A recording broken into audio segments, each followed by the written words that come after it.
Oh, did you? Yeah. How much were they? It's like Okay. $38. You didn't get season tickets in it? I did. Min was looking into getting basketball tickets. Yeah, I saw like I could get like a season ticket of like a football, like sneaky, it's more fun that way. I guess if you have to stick to the risk path, Yeah. I guess it didn't work. It won't work. They put a wristband on you in football. Yeah, but like because there are so many people, right? You can't just show them like the season ticket, so you lost it somehow. I tried sneaking before. I'm not sure if I can do that with basketball. Yeah, it's a little harder. But I guess I'll try. Does it usually pack? The season ticket? Not Yeah, it is for big games. Like Washington was. Well, yeah. The area like on the benches, but like up Yeah, there we've is always not. sat on the bench like right by the floor. So, but there's always plenty of room up behind the basket or behind the band. Okay. And that's student seating too. Yeah. They're just not They participating. make you to get onto the floor though in big games you have to wear the specific T-shirt they give you when Oh, you the get bench shirt, yeah. right?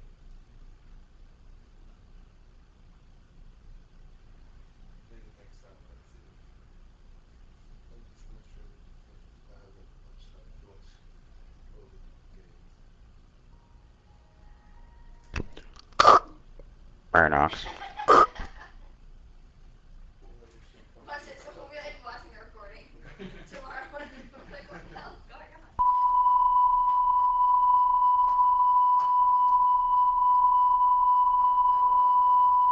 Well, the best paper. That's what. Yeah. That's your pocket. It's probably like really loud in there. They're like, what's going on? Like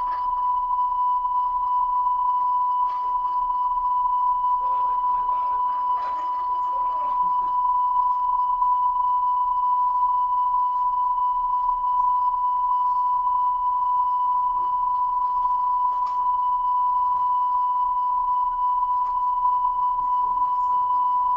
It's so long, man. Like it's so hard to you can't even read them. They're like sideways too. Did you put it? I put it most of it. Actually, right at the top.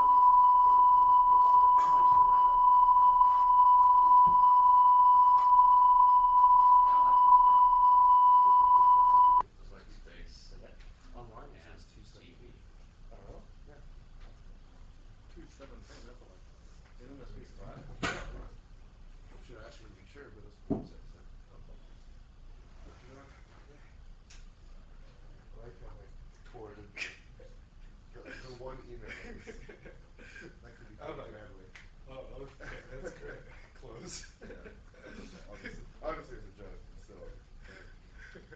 I laughed pretty hard when I did that. I was like, obviously didn't write how to return. Maybe someone who's a professional. Although it really wasn't a mistake. Really? All I did is one was find three plus three same three seven six. I don't remember. I mean, Oh, you got a right now keeper I'm on just that? That's kind of cool. nice. Nice. Last semester I was looking So, at did anybody get the magnitude to work? It doesn't look good. The frame looks okay, but like the inside looks like shit. What do you mean the frame? Like all the Like pictures the have that frame around, the black frame. If you look at the original picture, it's got a black border. That comes out. I don't really notice that. That comes. But the inside doesn't look like. Does it look just like a blurry sort of like weird scene? Yeah, well, like you could kind of see the outline, but not really. Like, How many Is it supposed to threads be are that? in a What's it piece of supposed to be? Is it supposed to be that guy playing the thing for the magnitude? with the big tomahawk? Yeah, yeah, yeah. Are you taking that class? Huh. That 94? The face comes out pretty easily. Yeah, that one's nice. Yeah, I was in that Looks class good. for like a week and then I was like, this is a lot of programming. Because they do all this This homework is so much easier than the other one. It's not a fight. Yeah. I don't know if I'm doing Min, what's your email address? on the website it says Eennlb. extra M. Really? Yeah. It's pretty dark.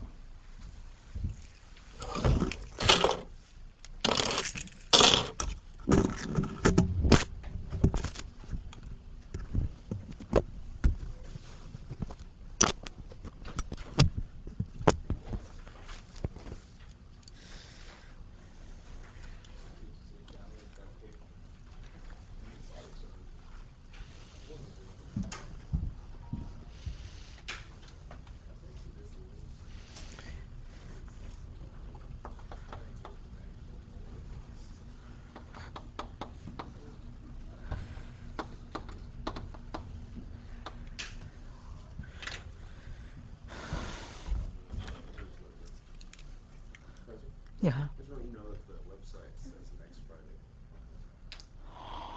You mean not the one 2 days from now, but yeah? It says the 17th, just so you know. I don't, last week you said this Friday. Yeah. Yeah. Well, what happened was Rosita just sent me an email last week at the end of the lecture. It says, "You forgot to announce what time it's due. I make it the Friday." And I said, "That's good, but this is the first time I hear she made it the wrong Friday." So I will send her email to have her correct that. It's due like 2 days from now. Okay? I hope that it didn't cause much confusion for you guys.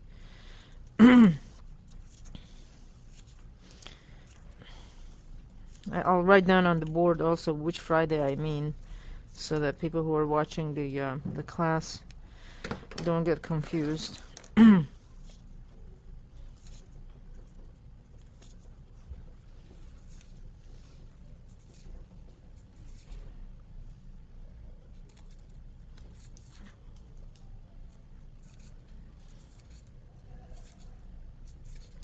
Okay, are there any comments or questions? Have you guys started doing the homework? Yeah. And how many people have finished? Well, is the magnitude one supposed to like come out perfect? I, I can't, I don't even remember what the homework was. So I gave you a magnitude and I asked you to recover phase, or the other way around? Yeah, I gave you. we have to do both different ways. I see. So first you start with magnitude, recover phase, then you start with phase, recover magnitude. Sure. Yeah. Oh, I see. And The you're original saying, image in general. pardon? The original image in general. Right, right. And so you're saying, oh, I see. So in some sense, you have a self-checking mechanism in a sense that you after you compute it, you test it against the input to see if it's the same. Well, yeah, but they're actually different images, so at least that's what you You did say in two your homework. different images for Uh-huh. magnitude and phase. Uh-huh. I gave you the data for magnitude and phase, but for one image, No, right? no, no, no. No, it's two different images. Two different images. One of them you remove the phase information, one of them you remove the magnitude information. Oh, okay. Okay. So what's the question? And then what do I ask you to do? It's just reconstruct the image. I see. And your question is, Mine is, I just talked to a couple other people before class. The right, one where you give us just the magnitude information, right. I wasn't able to get it to come out like perfect. Oh, And I was yeah. wondering Yeah. if Well, the reconstruction that's exactly the point. The reconstruction from magnitude doesn't work very well. yeah, right. You need to have a good initial guess. Good initial guess, lots of additional constraints. Yeah, that's exactly the point. That's an if condition problem. I wanted you to experience it kind of firsthand. Okay. Very good. Um, any other questions or comments about last time's lecture? The book is supposed to be in the library now, or in the bookstore now. Yeah, February 3rd, they said, which was last Friday. Has anybody bought it? Yeah. Okay, so it was in the bookstore. Okay. We only had three though. What? Yeah, that's They only had 3? it's across the street too Okay. Which one did you go to? ASUC? though. Oh, At that Ned's Ned's the and only one, at the one that got Camp. this bookstore. Ned. No, the other one, the Berkeley one. Ned's has about 4 copies. God. It's big. How many people have purchased the book already? 1, 2, 3. And where do you guys bought it? From Amazon? You just bought it from Amazon. You didn't wait for the thing. Yeah. Interesting. Okay. I'll look into it too. When you say the Berkeley one, what do you mean? There's ASUC and there is Ned. Okay, ASUC. Okay. Okay. Okay. So what I want to talk about today is um, continuation of a little bit of Z-transform stuff. What we um, what we covered last time was the region of convergence of Z-transform for different quadrant sequences. If you have a first quadrant sequence, what would be the properties of the region of convergence for the Z-transform, second, third, and fourth? What I want to talk about today is the notion of difference equations, um, and or differential equations, and I want to talk about the fact that a particular difference equation can have many different realizations, and I'll explain what I mean by that. And therefore, when you go to 2D, 2 dimensions, and you have difference equations, you could also have many different realizations. So the concepts that we'll emphasize are recursive computability, which is, can you, given a difference equation and given a set of input, can you in a recursive way compute one element of the output after the other? As opposed to an implicit way, which involves solving a linear system of equations, which is much more complex. And then we also talk about choosing the boundary conditions properly so that the resulting system from the difference equation ends up corresponding to an linear shift invariant system, um, uh, and both in 1D and 2D. And rather than just jumping at 2D, I've always found it easier. I've taught this class many years, and I've taught it different ways. I've always found it that if I just skip straight to 2D, I lose a lot of the students, and the main concepts just don't get through. So I'm going to take a little bit of a detour and uh, go over the basic concepts in 1D, and then the extension to 2D is immediately obvious, much more clear. And I guess I'm not banking on you to have just taken E123 to have seen this. So for those of you who did take it with me and who have seen this analysis, just bear with me. I think there's only really one student, and that's Alan. Is that correct? The undergraduate from last semester is not here, David Lin. Well, at least he's not here today. He might be taking the course. Okay, so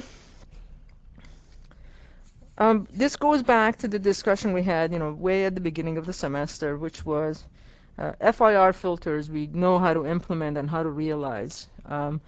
Finite impulse response filters. You have finitely many non-zero coefficients. You can convolve with an input regardless of whether the input is infinitely long or finite long. Convolution is not only a conceptual thing for FIR filter for filtering a signal with an FIR filter, it's also a practical scheme. You shift, add, multiply, etc., etc. Now, when you go to IIR filters, then you can't really convolve easily because you have an infinite impulse response. If you have an infinitely long sequence, multiplying and adding and shifting infinite number of points with the input signal, then it's very problematic. So instead, what we emphasize when we deal with IIR filters is a class of IIR filters that have rational transfer function, the ratio of two polynomials, and we've already discussed that several times in this class. And if the IIR filter has a system function that's rational, then you can implement it through difference equations. And what I want to talk about is today mostly some subtleties about different realizations of the same difference equation. And what we'll end up talking about is that the same difference equations, depending upon which way you realize it, it could correspond in 1D to a causal system or an anti-causal system, or just a non-causal system. And then in each case, we have to choose the boundary conditions properly for it to correspond to a linear shift invariant system. Okay, so let me begin instead of waving my hands. So just the universe of filters, and by filters I mean LSI systems.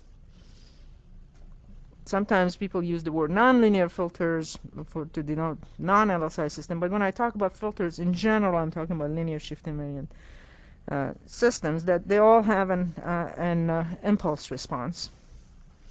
As soon as you say impulse, then LSI, then there's an impulse response to be talking about. And and I draw this diagram again. This is the universe of all the LSI systems. This is the FIR one, finite impulse response. This is the IIR one. Within IIR, you can again divide it into two parts. This is the ones with irrational transfer functions. An example of that is if you have a Um, if the frequency response of your filter is box in the frequency domain, and in the time domain you have a sink as your h of n, as your impulse response, that doesn't correspond to any rational transfer function. Okay, and then the part that we're most interested in is the IIR filter. So this is IIR with rational transfer function, but there's IIR with, this was IIR irrational transfer function. This is IIR with rational transfer function. And that's the one we're most interested in. And what that is, for example, an h of z, a system function, that's p of z over q of z, where these guys are all polynomials in z. Okay, and it's this class that can be implemented uh, using difference equation. And for the rest of this class, I'm going to refer to difference equations as DE. Not GE, but DE. Okay? So, just so that um, we can talk about some of these things more concretely, uh, let me give you an example of this for at least for one dimension. I think I'll stick to this page. So here's an example. I have an h of z, which is 1 over 1 minus a z inverse, and I can write this as output over input. H of z is the system function, y of z over x of z. Then I can cross multiply this thing. What I get is x of z is equal to y of z times 1 minus a z inverse. And I can take the inverse z transform and do a couple of steps of manipulation. And what we get is y of n is x of n plus a times y of n minus 1. So this is the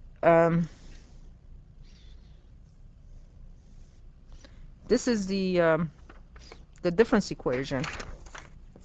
This is called DE, or the difference equation. And in different fields, we call these an IIR filter with a rational transfer function. But like in the networking literature, what they call it the weighted moving average filter. It's just a different terminology, but it's the same thing. Okay? So essentially what it says is that output at time n is the input at time n plus some scalar of the previous output. So this is used in systems where you have some sort of a memory. You want to pay attention to the input, but you also want to have the previous outputs have some influence on the future output. Okay, so maybe this is something that the stock market people are going to use to predict what tomorrow's stock value would be according to some model like this. But essentially, it's an IIR filter with a rational transfer function. And of course, if you have, can you roll up, please? If you have basic circuit elements like a delay and a multiplier and an adder, you can draw the flow diagram for this as follows. X of n comes out here. This is y of n sticking out. So you start with y of n. You delay it by 1 by passing it through this delay element. And what comes out here is y of n minus 1. Then you scale it by a. So what comes out here is a times y of n minus 1. And then you add that to x of n.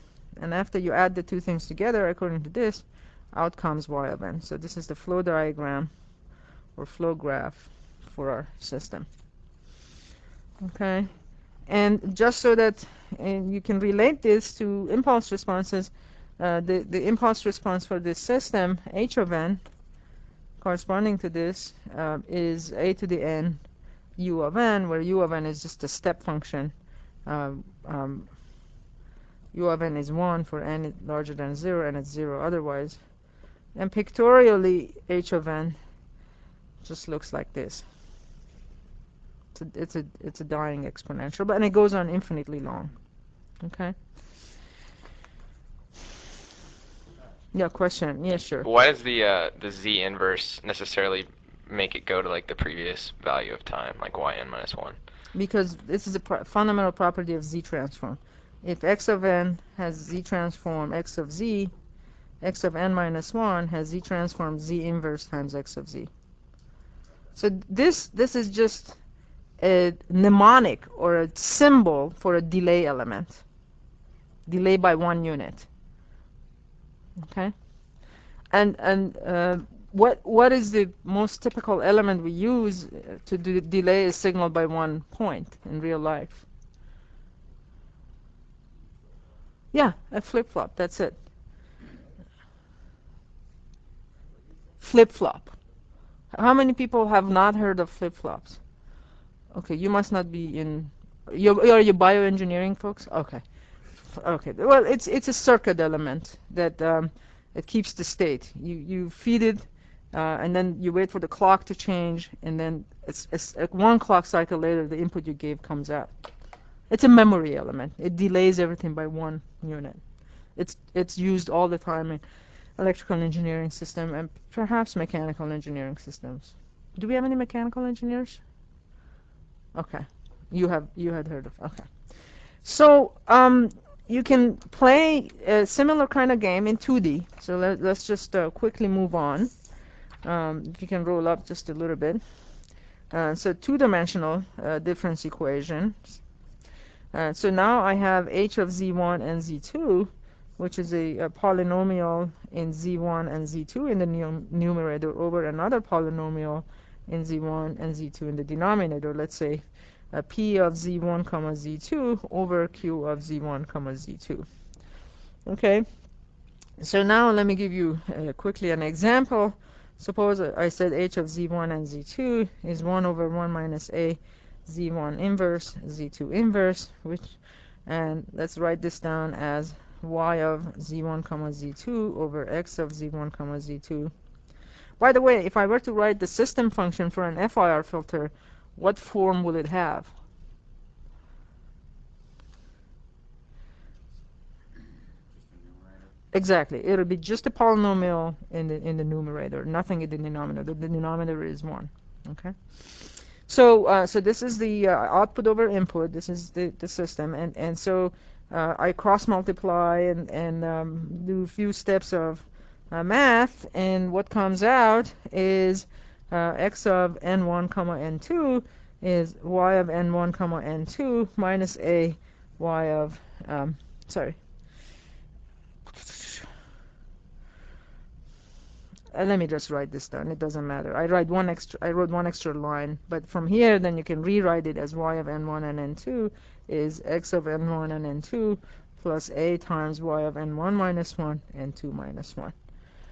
Okay. Now in 2D, I'm going to define what's called input mask and output mask. So let me write this down. Define input mask and output mask. And it's the best way of doing it is just through this example.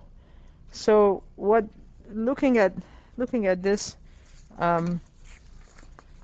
difference equation, I can do the following. You can roll up a little bit.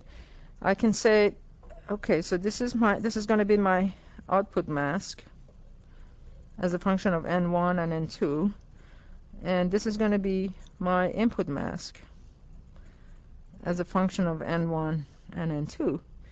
So what this is telling us is that output at location n1 and 2 to compute this point. Okay, this is n1 and 2. This point would be n1 plus 1 and 2. This point would be n1 plus 1 and 2 plus 1. This point would be n1 comma n2 plus 1, etc. But looking at this thing, what this is telling us is that to compute this point, y of n1 and n2, I need to have y of n1 minus 1 and n2 minus 1. So if this is minus 1, this is minus 1, I need to have this point. And that's the only thing I needed from the previous output. And at the same time, I need to have x of n1 and n2. So I need this point. So again, this center point is n1 and n2. Okay? Sorry, I'm gonna put a circle here. So the circle, the cross denotes the point that's being computed, and the circle denotes all the elements that go into that computation. So a circle here, and a cross here. And in real life, as I'm computing the successive values of the output, so this is real life computation that I end up doing. What I end up doing as a function of n1 and n2, to compute a particular point like n1 prime comma n2 prime, um, looking at this difference equation up here to compute n1 prime and 2 prime, I need from the I need n1 prime minus n2 prime, which is this point, n1 prime minus 1, n2 prime minus 1, in the output domain. And in the input domain, I also need the point n1 prime and 2 prime. This is really a repeat of that. Maybe I shouldn't have even written that down. It confuses people. But it's just saying to compute a particular point at the output, I need to go down and left and look up the output, the previous output at that point, and I also need to do the same index as the output into the input to help me compute the answer. So this input mask, output mask is a convenient way of showing the dependencies of for any given output, what are the previous outputs you need, and it's just a representation. It's nothing fancy or deep or anything like that. Anybody? Yeah, question. Generally just apply like a boundary condition like causality or something for that, because it looks like you need y minus 1, which is yeah, like... let me get to that. That's Okay. coming. Just hold on. That's a good question, but hold on. Okay, so now let's go on to what I call as to different realizations of the same difference equation. Okay, so let's roll up here and we talk about different realizations of yeah, just this paper here of the same difference equation.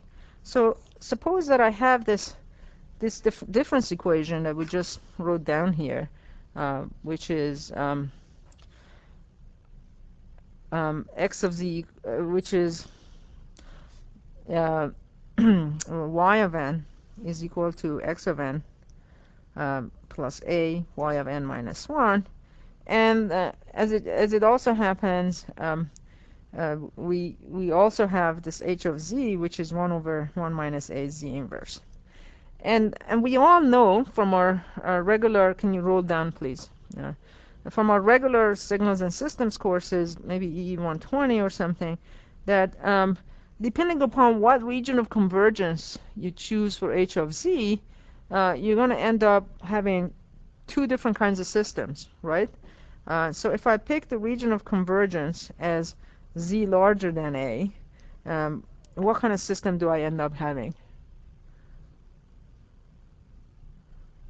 A causal system, exactly. I end up with a causal system, and its impulse response is a to the n u of n. But that same system function, if I choose region of convergence z smaller than a, then I end up having an anti-causal system with h of n, which is minus a to the n u of minus n minus 1. So here, the impulse response is right-handed. It goes down like this. Here, the impulse response is left-handed, and it goes to the left like this. Okay. And when we were dealing with one-dimensional systems and one-dimensional signals, there weren't too many situations where we wanted to do anti-causal things, because most of the time the systems that we were dealing with are time dependent, and there are not too many anti-causal systems most of them. But when you go to 2D and you're dealing with images, there is no causal, anti-causal. You can't say this pixel came before or after the other one. So a lot of these things surface up, and we have to kind of deal with them. So the bottom line was that with h of z together with region of convergence can define uniquely an h of n. H of z with this ROC results in this h of n. H of z with this ROC results in this other h of n. And the same thing can be said about the difference equation. So the difference equation corresponding to this system is different from the difference equation corresponding to this other system. And that's exactly what I mean by the different realizations of the same difference equation. So I can realize this difference equation in two different ways. Okay, I can realize it as a causal way, in which case I say y of n takes on the value x of n. And notice that I've now replaced the equality sign, because I'm no longer talking about the difference equation. This is the difference equation. This is a realization of that difference equation. So causal way. So this is a realization. Let me write this down. Of the difference equation. Realization number one. And then the second I'll write down the second one.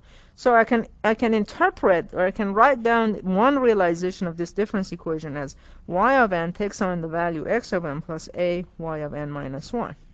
Alternatively, I can write down the second realization. So this is number one. Number two is the anti-causal way, anti-causal realization, if you will. And that is a y of n minus 1 takes on the value y of n minus x of n. Or I can now increase the index here by 1 and divide the right-hand side and the left-hand side by a, and what I get is y of n takes on the value 1 over a y of n plus 1 minus 1 over a x of n plus 1.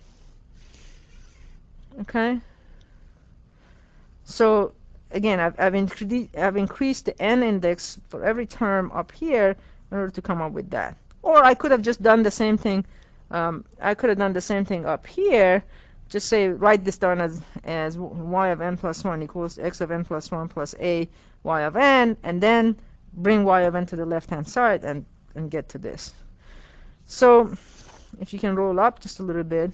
So these are the two different realizations. This is realization 1, and this is realization 2 of the same difference equation. This was the difference equation up there. Okay, so this is the causal realization. And in this big picture that we have, what we can say is that I can draw the picture again. I can say h of z is here.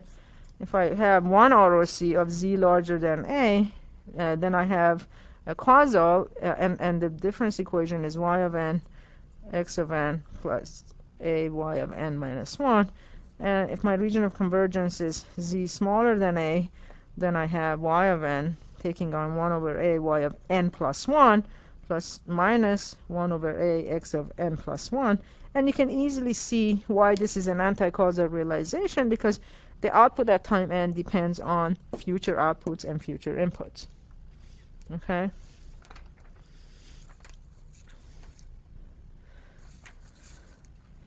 And now I can kind of repeat the same thing for the two. Let's now that we understand these two different realization for this, let's go back to the example we had in 2D and come up with the two different realizations of our. Did everybody follow this discussion? Yeah. Okay, so we can play that same game here. Okay, this was our difference equation, right? Y of n is this, and I can come up with two different realizations for that. Even though I kind of cheated the first time around, I automatically assumed a given realization. You didn't know what a realization is, but now we do. So starting from there, for 2D, I can have also two different realization of my difference equation. Well, one of them is kind of a copy of this, which is y of n1 and n2 takes on the value x of n1 and n2 plus a y of n1 minus 1 comma n2 minus 1. The second one is just increase all the indices here, bring the a back and play a bit of a game. And what that does is y of n1 comma n2 takes on the value 1 over a y of n1 plus 1, comma n2 plus 1, minus 1 over a x of n1 plus 1, comma n2 plus 1. So now, so this is system 1, this is system, these two correspond to two different systems altogether.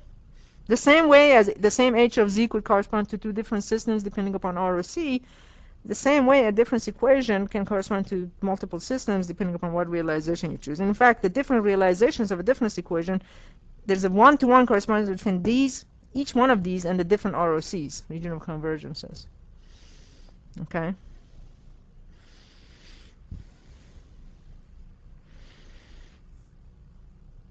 So in this case, we already did the input-output mask for 1. So for 1, the input-output mask was shown here. Okay? So this is for realization 1. And for realization 2, what's the input-output mask here? Well, the output mask is this. To compute the output at y of n1 and n2, I need to know the output at location n1 plus 1 and 2 plus 1, which is this point. And I also need to know the input at location n1 plus 1 and 2 plus 1. So this is the input-output mask for realization 2, and this is the input-output mask for realization 1. So two different input-output masks, two different everything. And you can repeat the same game for many different systems and play this game even more. And the question now becomes, can I recursively compute the output? How do I know whether a particular difference equation in 2D could be recursively computable? And what we mean by recursively computable, I'll write it down in just a second, is if there's a sequential way of computing one output after another. That's called recursive computability. And the first side, you might say, what you talking about? Of course you can compute the output one after the other. That's what the thing is telling you. And the answer is no. I'll show you in just 1 second an example where the difference equation, we come up with a realization of a difference equation that does not allow you to recursively compute its output. Okay? So now, and what we'll show, let me just give you a preview of what's coming in just 1 second, and what we're going to show is the following, is that if the output mask of a realization of a difference equation has a wedge support, that means that the angle between its region of support can be contained in a wedge that's less than 180 degrees, then it's recursively computable. And if the wedge support for the output mask is 180 or more, then it cannot be computed in a recursive way. So let me get to that. So the notion that we want to talk about now is recursive computability. So far, the main thing that we've realized is that a difference equation can have multiple realizations. Now I'm going to talk about recursive computability, and let me first define what I mean by it. And we say a system is recursively computable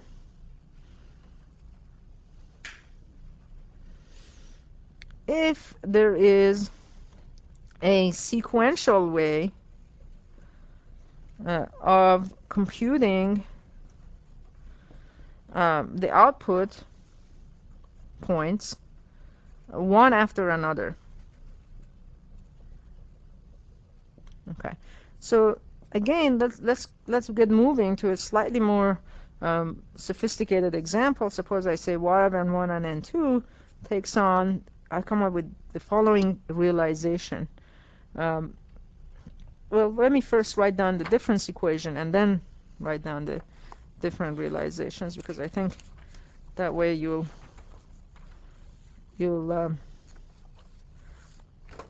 appreciate it a little bit better. So the difference equation we're considering is y of n1 and n2 plus 2y of n1 minus 1, comma, n2 plus 3y of n1, comma, n2 minus 1 plus 4y of n1 minus 1, comma, n2 minus 1 is equal to x of n1, comma, n2. Okay? And to begin with, how many different realizations of this can I possibly come up with? Well, I can have this guy to be on the left-hand side.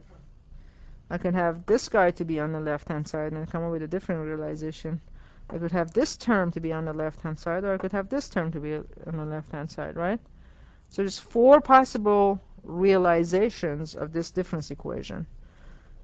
So 4 possible realizations of this difference equation. Okay, and we can go over some of them. So let me write down the first realization.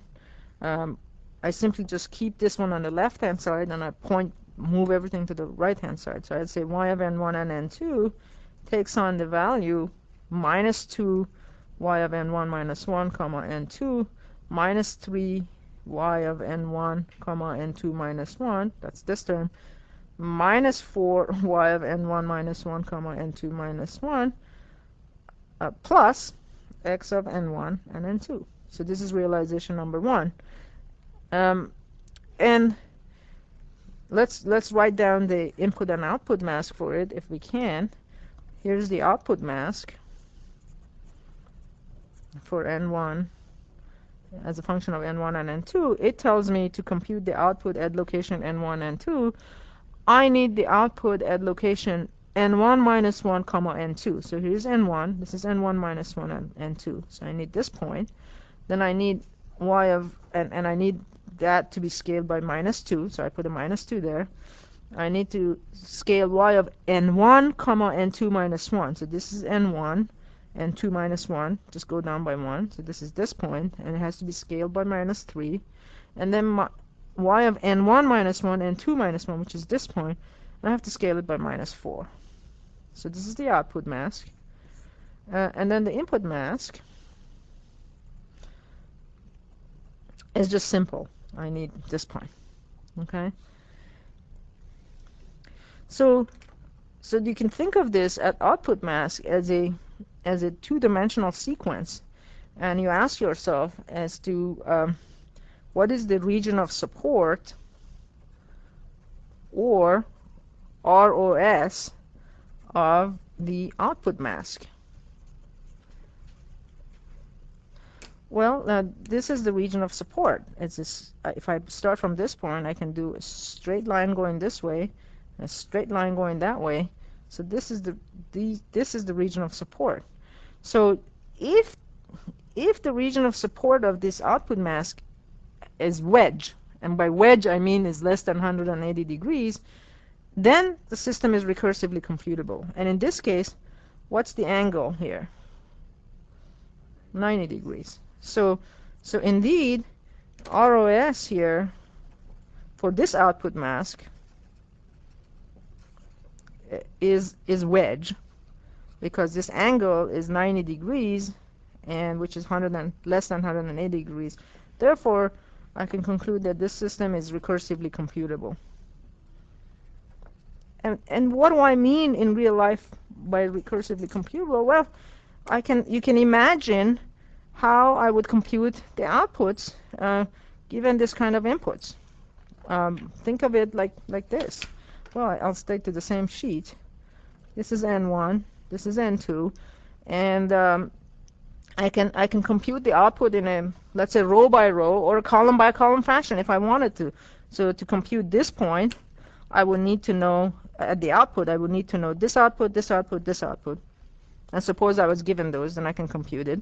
Then I can move here to compute that point. I need to know this one, this one, this one. But I already computed that. So assuming that I have a row here, suppose I have a row here and I have a column here as an initial condition. Then I can compute this point, I need this, this, and that. To compute this point, I need this, this, and that. To compute this point, I need this, that, and that. After I'm done with a row, I can come up here, compute this point, I need this, this, and that. This point, I need this, this, and that. This point, this, and that. This point, this, and that. This, that, etc. So here's an order that I can row by row, or given some sort of initial condition, I can row by row or column by column go through and one after the other compute the outputs. Is that clear to everyone? And I'll just show you a different realization of that same system where we can't do that. For example, if to compute this, you need to have that and that. There's no way on earth you can come up with a procedure, a recursive procedure, in order to compute the outputs in a sequential way. So let's do that. So this is another realization of the same thing, of the same difference equation. And just so that we all remember what the difference equation looked like, here it is. Okay, so now I'm going to bring this point, the y of n1 minus 1 comma n2. I'm going to keep that on the left-hand side and move everything to the right-hand side. So what I get is y of n1 and n2 takes on the value of minus 3 times over 2 of y of, and remember, I'm doing two steps at the same time, and I'm not sure if I should be doing that. I'm adding a plus 1 to all the n1 indices in this equation. So that makes this guy to become just y of n1 and n2. And then I'm bringing that to the left-hand side, and so by the time I do that, this term becomes y of n1 plus 1 comma n2 minus 1. This term becomes minus 1/2 of y of n1 plus 1 comma n2. This term is minus 4 over 2 of y of n1 minus 1 plus 1 is just n1 comma n2 minus 1. And then this term is just, this is equal, plus x of, and then this has to become n1 plus 1 comma n2. Did everybody follow what I just did? It's too many steps in one shot, but I'm lazy and I don't want to keep writing things. So first thing I did is I kept this on the left-hand side, brought everything to the right-hand side to write it down, and then I increased the indices of n1 by replaced all the n1s with n1 plus 1 on both sides to keep things balanced. So this is now the realization for this realization of the same difference equation. And this is bound to have a different input-output mask. So let's plot that. So here the output mask as a function of n1 and n2. To compute the n1 and n2 point here, I need to have minus 3/2 of n1 plus 1, n2 minus 1. So this is n1 plus 1, and this is n2 minus 1. So we need 3/2 of that, or minus 3/2 of that. And minus 1/2 of y of n1 plus 1 comma n2. This is n1 plus 1 comma n2, so minus 1/2 here. And this guy is n1 comma n2 minus 1, which is this point. Oh, why is it not matching my... Hold on. n1 comma n2.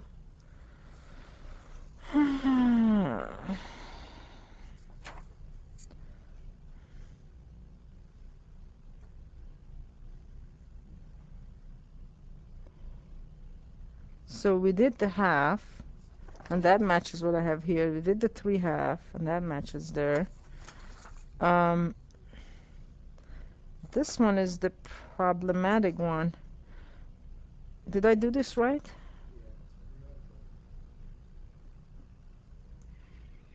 How could it be? A whole generation of... Jeez. Hold on.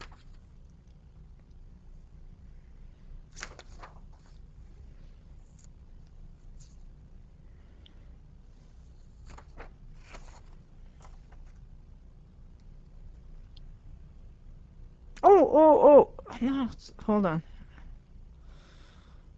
No.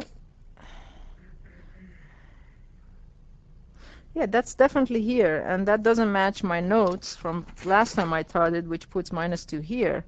So here we go. I was going to show you something that's not recursively computable, but sure as hell it is recursively computable because the region of support is once again this, and that's 90 degrees.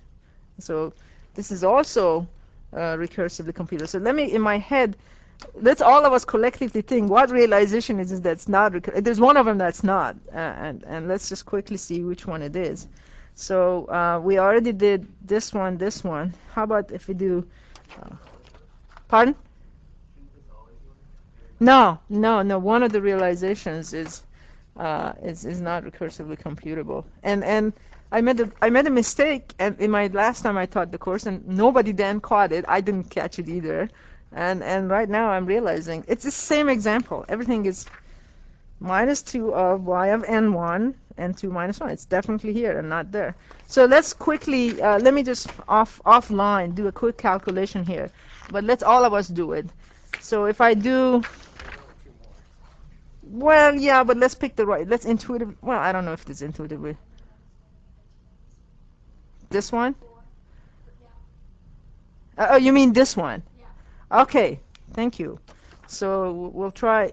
What's your name? Mary. We'll try May's idea. Let's see. That's okay. That's okay. We come up with a third realization. So we add n1 and n2 plus 1, so you get. Yeah, we do. N1 and N2 takes on y of N1 plus 1, comma N2 plus 1. And then that's a minus sign. And then -1/4, so we remove that. And then -2/4 of y of n1, comma n2 plus 1, and guys, catch all my mistakes because this is real time. And then -3/4 of y of n1 plus 1, comma n2, and then plus x of n1 plus 1, comma n2 plus 1. So let's draw the output mask for this thing. Thank you. Okay. And here's the output. Here is -1/4 of n1 plus 1 and 2 plus 1. That's this guy. -2/4 or -1/2 of n1 and 2 plus 1. That's this guy. -3/4 of n1 plus 1, comma n2. This one. And is it right? Professor Zakor? Yeah. I think you need 3 in a line. You can't just do it with, 3 y terms in like a line. Yeah, that's what I'm looking for. One of the realizations of this thing is But supposed it'll always come out like a box, won't it? Yeah. Wouldn't Then you? did I do It'll never something work. wrong? Hold on. Then yeah, you're right. You're right. It'll always come out. You need. That's right. But you see, I have to now cook up an example where that would happen. So it would be, yeah. Well, let's just cook it up. Let's just cook it up real time. So it'll be, you would have to have y of n1 and n2, which is this point, and then y of n1 plus 1, comma n2, plus, if you want to go this way, y of n1 minus 1, comma n2. Right? This is some alpha beta combination of this should work. So let's say this is a new difference equation. Okay, change the example. So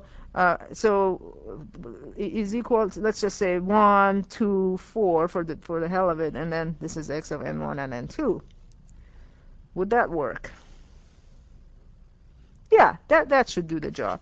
So if you come up with the following realization of it, but what I was gonna do is try to come up with an example where one realization is recursively computable, the other one is not, and it's very easy to do that. It's not that. Well, see, I don't want to derive the wrong message to you, which is a given difference equation is always either recursively computable or not. That's not the message. Depending on the realization, sometimes it is and sometimes. Actually, does anybody have Eennlb's book? Yeah, let me borrow your copy. There's an example there that one could copy. It's too bad because when you cooked up example in your lecture notes end up having a typo in them, then you're kind of in trouble. But let's draw the output mask for this. Y of n1 and n2 is minus 2 y of n1 plus 1 comma n2. Thank you. This one? Yeah, that's supposed to be the one. So I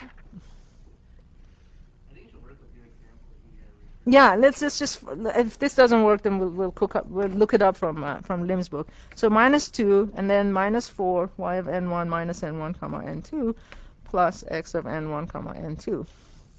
And if we do that, then what ends the output mask is this point is this guy and then this guy. Perfect. And here's the input mask. Okay? Okay, we finally hit it.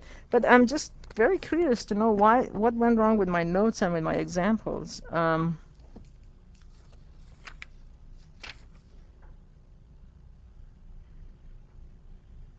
Yeah. I'll get to that and just I'll fix that example for the next time and show it to you. Yeah. Okay, so bottom line, now if I look at this output mask here, what kind of region of support does it have? Well, I start from here and I have to go all the way to the right and all the way to the left so that I can capture everything. So it goes this way and it goes this way. So the angle here is 180 degrees. And because it's 180 degrees, it does not have wedge support.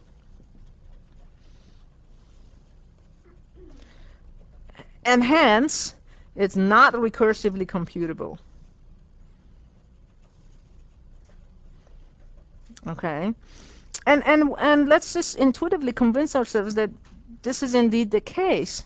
Well, suppose I have some sort of initial condition. We'll cook it up as we go along. But basically, what this is saying is that to compute a point here, I need to have the point to the right and its point to the left. So and then to compute, so you could say, well, we'll make both of them to be initial conditions. But then if you do that, then you have to have a whole column of initial conditions going up, known values here and whole known values there, and then you end up just being able to process a one-dimensional signal or one column of your signal. So then to compute this point, I need this one and to the right of it. So you see that there's dependencies between the output and the input, so you get caught in a chicken and egg kind of situation. So no matter, you can sit down and play with this for a while, but you'll find out no matter how you pick the initial condition, there's no way that in a recursive way you can compute the output points one after another. And the main reason is that the support of the output mask is 180 degrees. Or even if it is larger than 180 degrees, you still have problems. So for example, if your output mask were to look like this, which is what I had in my example, which is wrong, here the angle is also 180 degrees. So this is also not recursively computable.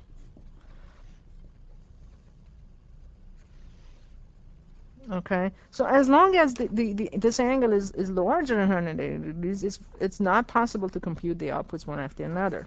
Okay, and so one of the questions that might come up, so let me just write that down. So if the region of support of output mask is wedge, that means it's less than 180 degrees. Then it's recursively computable. The system is recursively computable. That means it's possible to find a set of initial conditions, to compute the output points one after the other.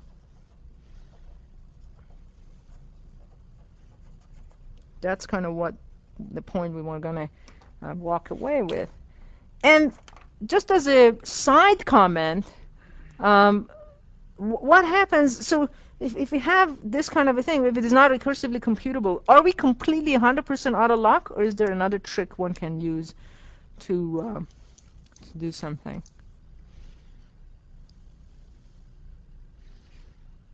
Mm-hmm. Seems like you could try a different realization and see if that. Right. You can try different realization, but for that realization, Oh, you can you may not look, if you can put the camera down here, you might not be able to find find the output recursively, but here's the thing. Suppose I gave you a set of input and I insisted on you computing the output. Maybe you can solve a linear system of equations in order to find the output, right?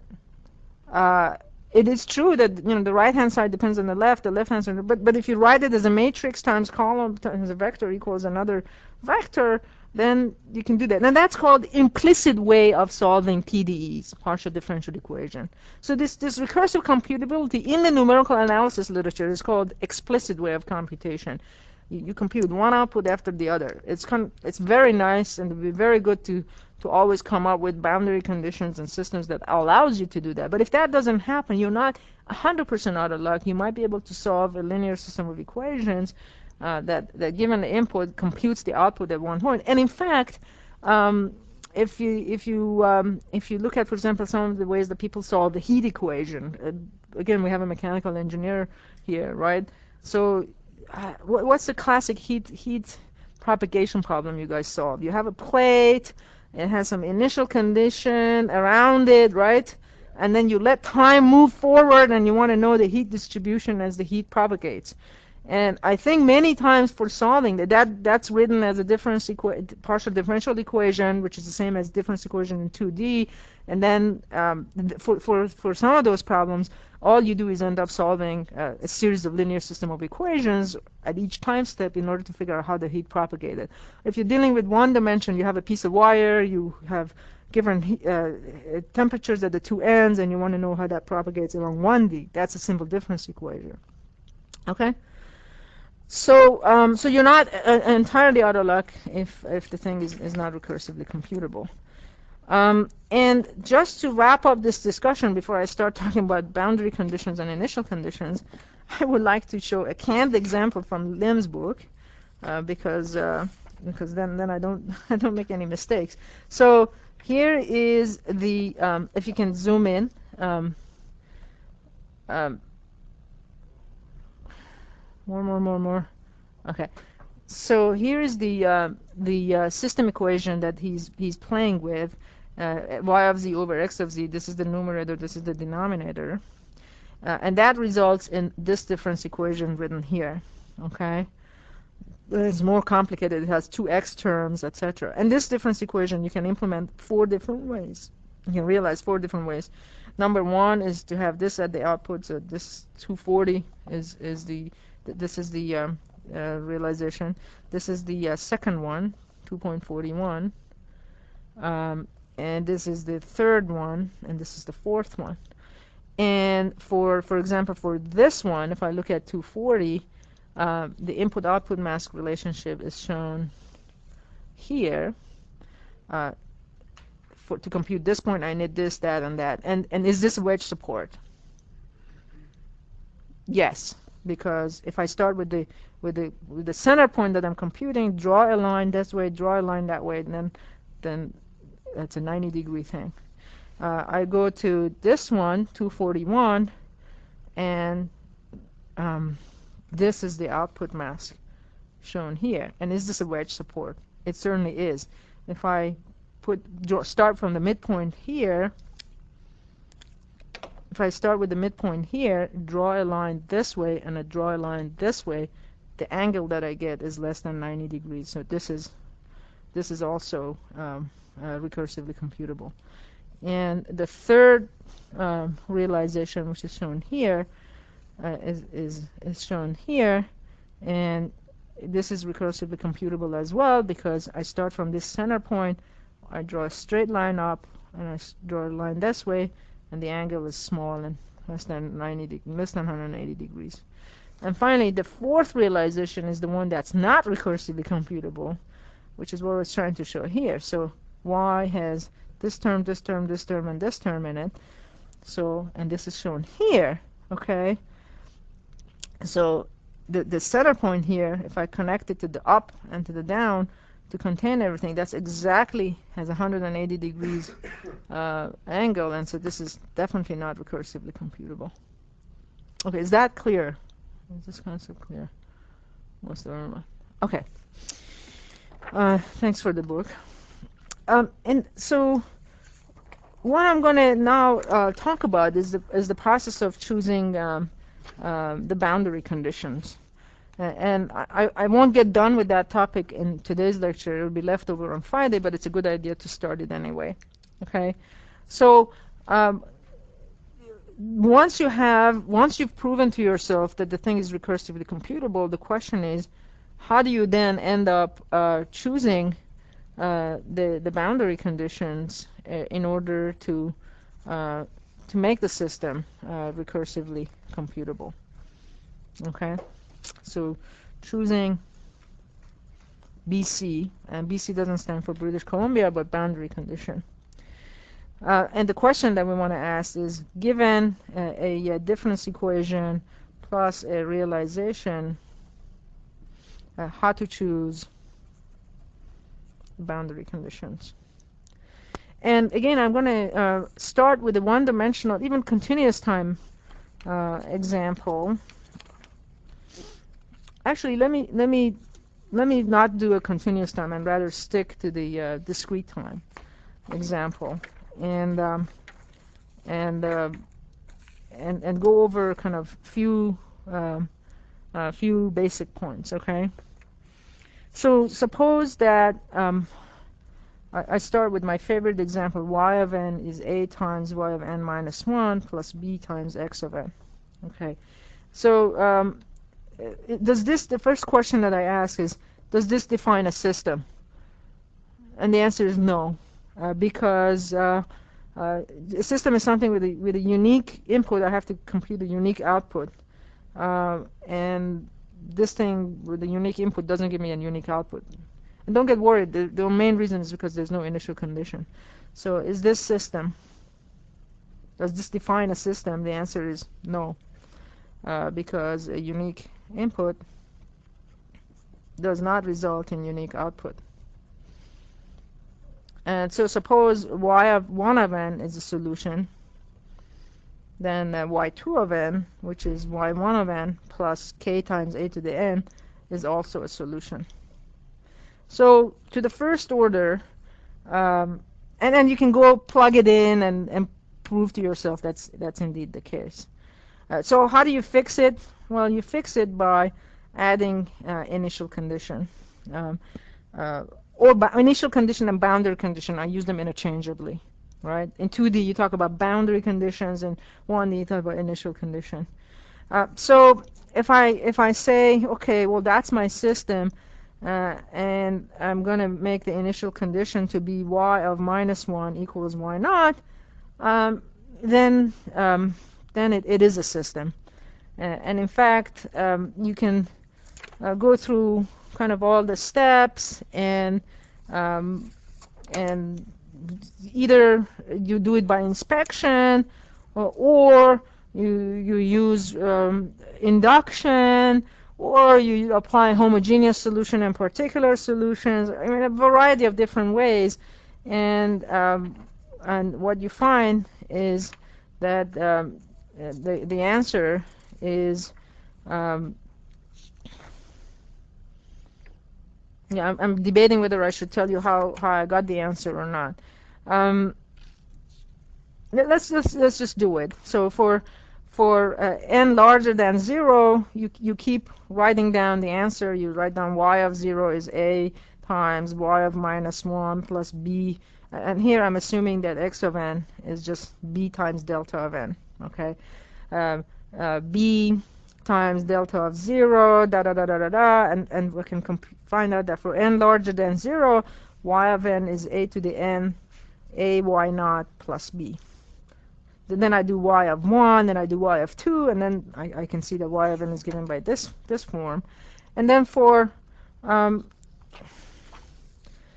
you can go back here, roll up a little bit, And then you can also find out that for n equals -1, we already know what the output is. For n smaller than -2, you can go backwards. Okay, what you can say is that y of n um, um, from here, from the difference equation, which is shown here, I can rewrite things in an anti-causal way, kind of say y of n minus 1 is equal to 1 over a y of n minus b over a delta of n, right?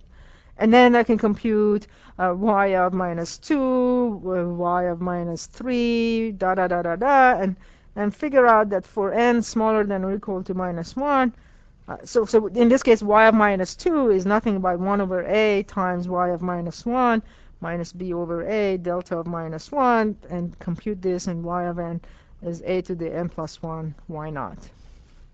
And then I marry these two answers. This is my answer for n smaller than 1, and I also computed the answer for n larger than 0, which is here, and I put these two things together, and what I get is y of n is a to the n a y naught plus b times u of n. This is for n. U of n is, for this case, n larger than 0, plus the answer that I had here, a to the n plus 1 y naught times u of minus n minus 1. And again, I can do some simple manipulation, and I find that y of n is a to the n plus 1 y naught plus a to the n b u of n. So that's the final answer, and this is true for all n.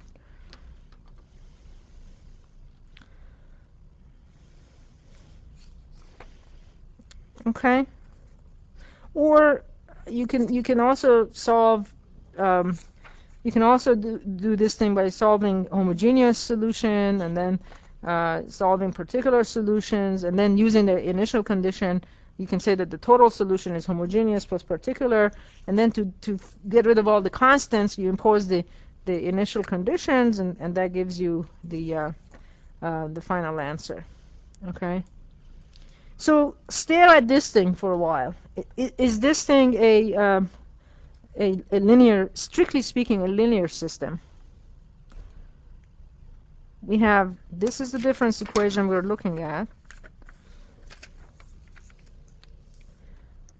This is the difference equation we're looking at, and this is the solution we found. Is this a linear system? It really, strictly speaking, it's not. It's an affine system, but let's not get into the definition of affine. It's not linear because if I make the input, one of the properties of the linear systems is that if the input is 0, output should be 0, right? It has this property. If x of n results in y of n, a times x of n should equal a times y of n, should result in a times y of n. And that has to be true for all a, in particular for a equals 0. So one of the properties of a linear system is input is 0, output has to be 0. In this case, if I make b equals 0, the input just goes to 0. The output is not 0, it's something else. And you might say, okay, well, how do I fix that problem? It's just a mathematical oddity or something. How do I fix it? Can anybody figure out how to fix it? What should we change in our initial condition to fix that? And remember, our initial condition was that y of -1 is y naught. So that's showing up here. So if we make the initial condition to be 0, then we can have a linear system. Okay, so conclusion or observation, make IC to be 0. That means y naught has to be 0. Now if I do that, what I get is y of n is a to the n b u of n. Okay.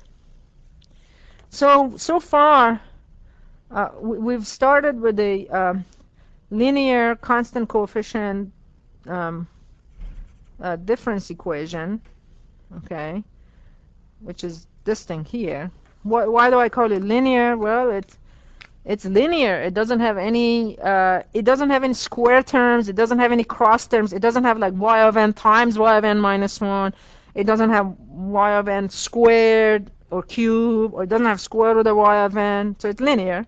It's constant coefficients. That means a and b are constant. That means I could have had coefficients here that were not constant, like t of n minus 1, or z of, or w of n plus 5, which would mean the coefficients of the system are also varying as a function of time, but they're not. So it turns out, because we're dealing with IIR filters that have rational transfer function, that always results in linear constant coefficient difference equation. So we start with linear constant coefficient difference equation. We need IC to make it a system, to make it correspond to a system.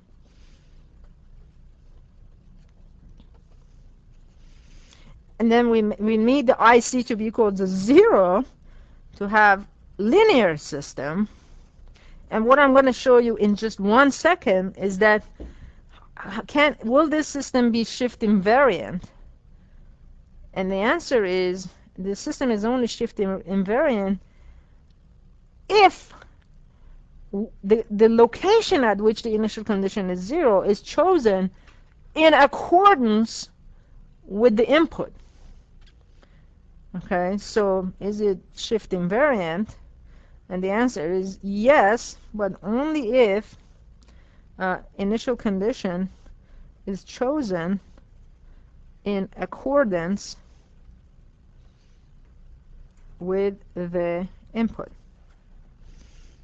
Okay, so in other words, what and what do I mean by all of these things?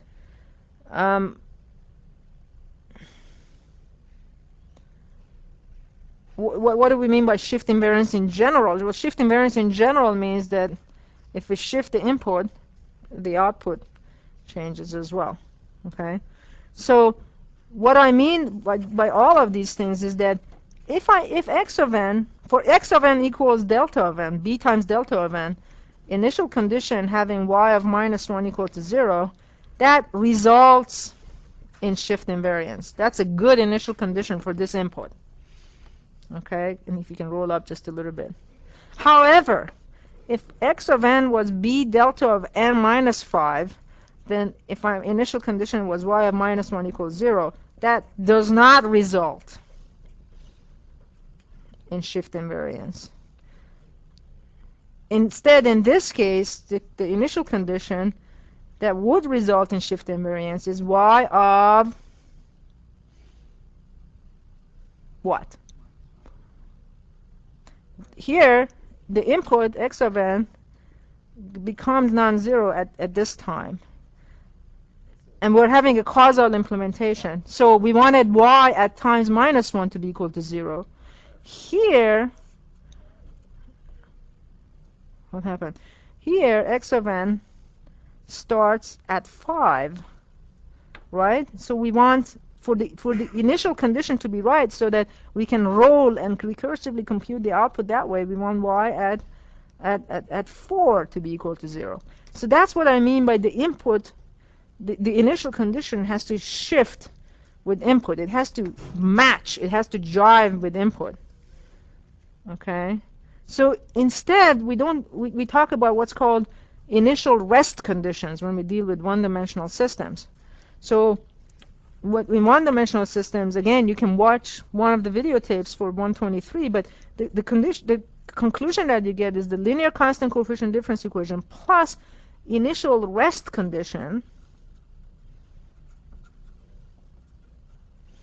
results in an LTI system, which is causal. Or alternatively, linear constant coefficient difference equation plus final rest condition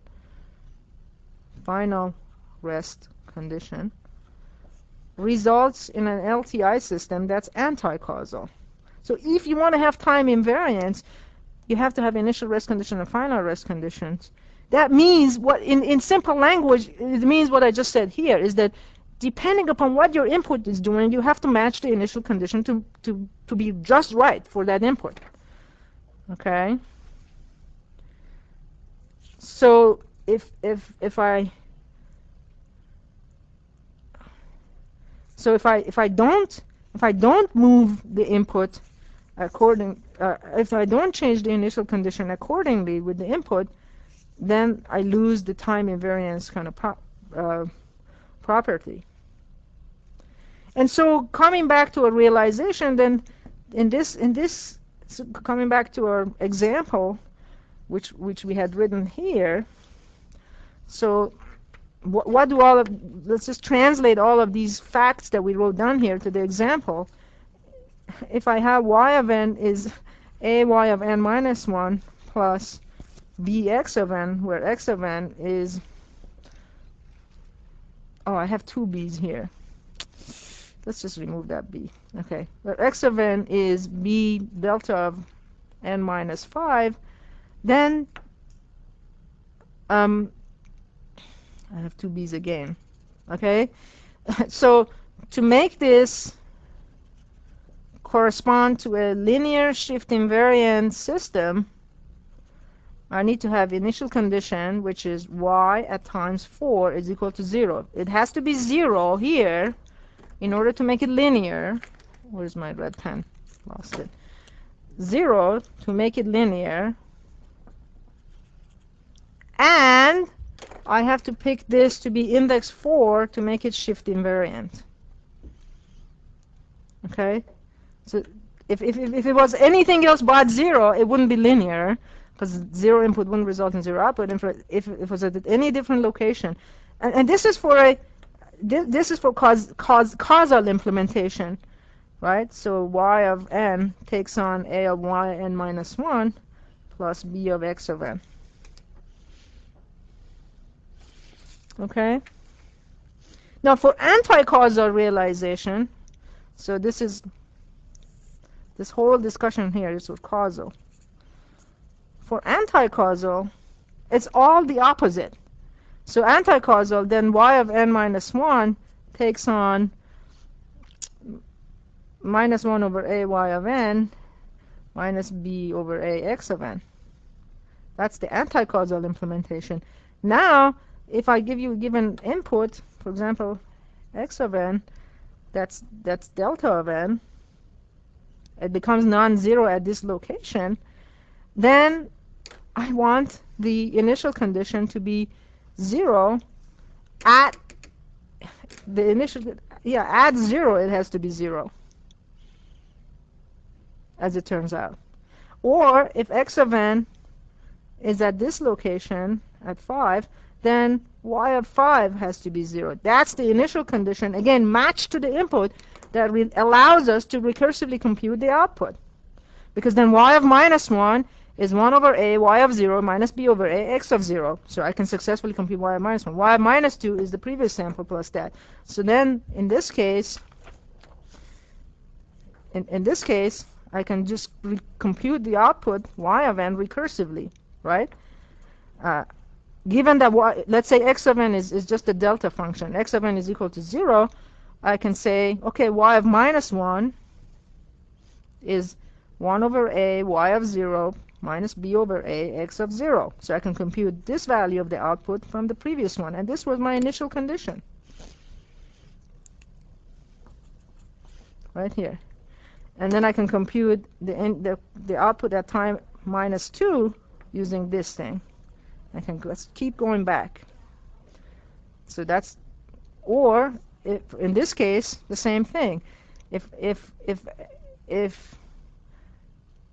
x of n is delta of n plus 5, then I can say y of 4 is minus a y of 5 minus b that. So because I have y of 5, I can compute y of 4. Then I can compute y of 3, y of 2, y of 1, going all the way back. Is that clear? So the thing you want to walk away from is that to